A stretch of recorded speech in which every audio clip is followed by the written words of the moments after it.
Para se të fillojmë pjesën e dytë, le të kthehemi pak mbrapa. Të kujtojmë çfarë ndodhi në pjesën e parë për ata që nuk e panë. Mira, një nuse re shqiptare, e martuar në një familje të rrept, të lidhur pas kanunit të vjetër, humbi burrin e saj në mënyrë tragjike, dhe pas vdekjes së tij në vend që ta mbështesnin, shtëpia ku jetonte u kthye në burg.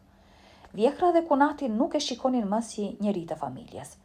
Sipas zakonit të tyre, një nuse që i vdes burri nuk ka më vend në atë shtëpi, sidomos nëse ka ende burra të tjerë në familje. Por Mira nuk ishte vetëm, ajo kishte djalin e saj të vogël dhe pikërisht ai e mbante të fortë.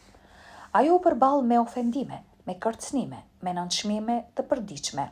Derisa një ditë kuptoi se familja e burrit po ndërmerrte hapat e parë për t'ia marrë djalin me forcë, sipas kanunit dhe traditës së tyre. Mira e kuptoi atëherë, nëse qëndronte, do t'ia merrnin fëmijën. Nëse priste pleqnarët, do ta humbiste betejën. Nëse heshte, humbte gjithçka. Kështu erdhi nata e ratisjes. Një natë e errët, një natë e heshtur, një natë kur Mira mori djalin për dorë dhe vendosi të ikte pa kthim, duke sfiduar rregullat e një familjeje të tërë dhe të një tradite që e kishte vënë në mur. Deri te ura e lumit, ku ajo u ndoq, u thirr me zë, u kërkua me britma, por nuk u ndal. Ajo kaloi lumin dhe aty filloi lufta e saj e re, mes frigës dhe shpresës. Nëse nuk e keni parë pjesën e parë të kësaj historie, linkun e keni lart në ekran dhe gjithashtu poshtë në përshkrimin e videos. Mund ta shihni atje që të ndjeni çdo detaj që çoi Mira deri në pikën ku e lam. Dhe tani, le të vazhdojmë me pjesën e dytë, aty ku u ndalëm. Me Mirën që sapo kishte kaluar lumin, duke mbajtur djalin në krah, të ngrirë e të friksuar, por të vendosur të mos kthehej më kurrë mbrapa. Udhëtimi i Mirës drejt shtëpisë së prindërve nuk ishte thjesht 3 orë në këmbë. Ai ishte një kalvar i tërë. Rruga ishte e mbuluar nga mjegulla e mëngjesit. Errësira ende nuk po tërhiqej plotësisht, dhe ajri ishte aq i ftohtë sa çdo frymëmarrje i prente mushkrit. Rrobat e saja, të lagura nga nata pranë lumit, i ngjiteshin pas trupit dhe i rëndonin hapat. Djalin e mbante fort në gjoks, në një lekun e saj të hollë, duke e ngrohur me frymën dhe trupin e saj. Ecste pa ndalur, duke dëgjuar vetëm rrahjet e zemrës së djalit, që i dukeshin si një orë që i tregonte çdo sekond të lirisë që po fitonte, ose rrezikun që po e ndiqte pas. Çdo herë që ndëgjonte ndonjë tingull pas shpinës, kërcitjen e një dege, ulërimën e ndonjë qeni, zhurmën e erës, mendonte se mos ishin ata. Kunatat, djemt e fisit, pleqt që e kërkonin. Asgjë nuk e ndaloi, as lodhja, as friga, as dhimbja e këmbëve që ishin qarë nga guri i akullt. Ecte sepse e dinte se nuk kishte kthim, dhe që pas asaj nate jeta e saj nuk do të ishte kurrë më e njëjtë. Kur më në fund të pa portën e vjetër prej drurit të shtëpisë së prindërve, dielli sapo kishte filluar të ngriste me një dritë të butë. Shtëpia dukej e heshtur, e qetë sikur asgjë nuk ishte ndryshuar që nga koha kur ajo ishte larguar si nuse vite më parë. Ajo trokiti lehtë, jo nga që nuk kishte forcë, por nga frika se mos ajo trokitje i sillte telashe familjes së saj. Zhurma e hapit të derës u dëgjuan ngadalë. E pastaj babai i saj u shfaq në prag. Ishte plakur shumë. Sytë e tij, dikur të ashpër e të rrept, tani ishin të lodhur, të ngarkuar me vite pune e halle. Por kur pa Mirën, duke mbajtur djalin e saj në duar, ai u ngri. Mira, thaj me zë që i dridhej. Ç'ke bërë moj bi? Ajo nuk foli, thjesht u ul në gjumë. Sytë i u mbushën me lotë që më në fund shpërthyen pas një nate të tërë vetë mohimi. Baba, mos më kthe mbrapsht, të lutem, mos më merr djalin. Ata do të vinë, do ta kërkojnë. Të lutem, mos më lë jashtë. Nëna e saj u shfaq me njerë pas tij. Kur pa Mirën, u hodh drejt saj, ia mori djalin nga duart si të ishte një thesar dhe filloi të qante. E shkreta nën, hajde brenda, është vajza jon. Por babai nuk foli, nuk lëvizi. Ai qëndroi ashtu duke parë Mirën dhe djalin. i heshtur, i ngrirë, i mbërthyr midis traditës dhe gjakut.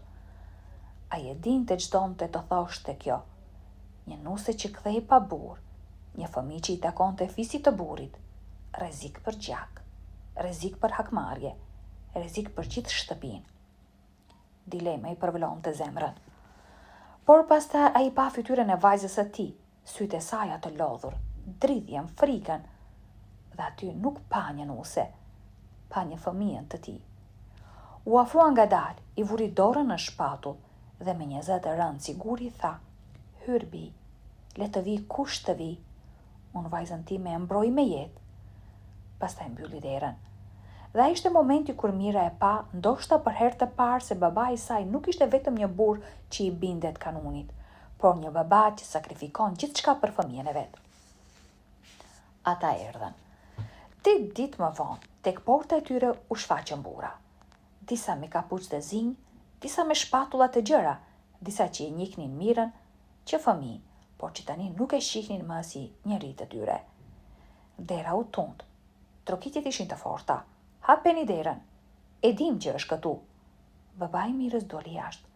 Në obor ishin mbledhur 10 burra, të armatosur me fjalë të rënda, me kanun në xhep e me arrogancën e fisit që besonte se kishte të drejtë absolute mbi fëmijën. "Djali nuk është i juaj," thanë ata. "Është yni. Ashtu thot zakoni." Babai i Mirës nuk lëvizi. "Ai është një pim," u përgjigj ai, "dhe djali i vajzës sime. Nuk ja dorëzoi nënën gjallë." U thirrën pleqnar, u bën mbledhje, u than fjalë të rënda, u patën momente kur njerëzit ishin gati të nxirrnin armët. Mira ndërkohë rrinte në dhomë duke mos dalë kurrë. Mbante djalin në prehrin e saj, e ushqente, e lëkunte, dhe çdo herë që dëgjonte zhurma jashtë e shtrëgonte edhe më fort, sikur të mbronte me shpirt nga çdo dorë që tetonte t'i afrohej. Disa net ajo nuk flinte fare, vetëm dëgjonte, priste, dridhej. Por babai i saj nuk u tërhoq asnjëherë. Pas javësh të tëra grindjesh, kërcënimesh dhe pleqërish, u mor vendimi final. Mira e mbante fëmijën, por ajo nuk mund të kthehej më kurrë në atë shtëpi. Nuk kishte më vend në fisin e burrit. Emri i saj u fshi nga regjistrat e tyre, nga kujtesa, nga tradita e tyre. Ishte sikur nuk kishte ekzistuar kurrë. Por Mira nuk kërkoi asgjë tjetër. Ajo fitoi betejën më të madhe që një nën mund ta fitojë, të drejtën për të mos u ndarë nga fëmija e saj. Jeta pas kësaj nuk ishte e bukur, nuk ishte e lehtë, nuk ishte as e drejtë. Mira punoi çdo punë që i dilte përpara. Punonte në ara në diell, me duart të çarra nga dheu, lante rroba në lumej të ftohtë që i ngrinin duart. Kujdesej për të sëmurët, për të moshuar, për gra që s'mund të lëviznin. Qepte rroba natën, me një kandil të vogël që mezi i jepte dritë. Ajo nuk kishte pushim, nuk kishte luks, nuk kishte gjumë, por kishte një arsye për të jetuar: Arbenin. Ajo rrit në një shtëpi modeste, por me shumë dashuri. Ishte një djalë i zgjuar, i qeshur, i sjellshëm, që të gjithë e donin. Mira i mësonte çdo natë të ishte i fortë, i drejtë, i sinqert, ndryshe nga ata që deshën t'ia merrnin. Por Arbeni nuk e dinte të vërtetën. Ishte një ditë vere, ajri ishte i ngrohtë, era sillte aromën e grurit dhe fshati ishte i qetë. Arbeni hyri në dhomën e nënës e gjeti të ulur në dysheme, duke mbajtur në dorë një fotografi të vjetër. Fotografia dridhej. Duart e Mirës dridheshin edhe më shumë. Lotët i binin pa zë. Arbeni u afrua. "Mam, kush është ai burr?" Mira uli fotografin. Ishte Leka. Fytyra e tij e qetë, mustaqet e holla, sytë që dikur i buzëqeshnin. Mira mori frymë thellë. Ishte koha dhe filloi të tregonte. I tregoi për dashurinë e saj me Lekën, për martesën, për vdekjen e tij tragjike, për tradita që u kthyen kundër saj, për natën e aratistjes, për lumin, për të ftohtin, për burrat që e kërkonin, për baban e saj që sakrifikoi gjithçka, për vitet e vështira që pasuan. Tregoi gjithçka, pa e fshehur asgjë. Kur ajo mbaroi, dhoma ra në një heshtje të rëndë. Arbeni nuk fliste, nuk lëviste, vetëm e shikonte. Pastaj u afrua ngadalë dhe vuri kokën në supin e saj. "Mam," tha me zë të ulët. Unë jam gjallë vetëm fal teje. Ti e gruaja me fort që kam njohur. Mira qeshi përmes lotëve. Lot dhimbjeje, lot krenarie, lot fitoreje, sepse gjitha ajo luft, gjitha i rrezik, gjitha ato net pa gjumë kishin qenë të vlefshme. Kanoni mund të kishte kapituj, rregullat dënime, mund të kishte mbështetjen e burrave, të pleqjve, të fiseve, por nuk kishte asgjë që t'i afrojë forcës së një nëne. Mira mbeti gruaja që sfidoi një traditë të lashtë, një familje të tërë dhe një botë që kërkonte t'ia coptonte shpirtin vetëm për hir të djalit të saj. Dhe ajo fitoi, sepse dashuria e nënës është ligji i vetëm që nuk thyet kurrë. Na tregoni mendimet tuaja për historinë e trisht dhe triumfuese të Mirës. Dhe nëse keni edhe ju histori të këtilla, tregoni ata në komente. Faleminderit dhe shihemi në videot e radhës.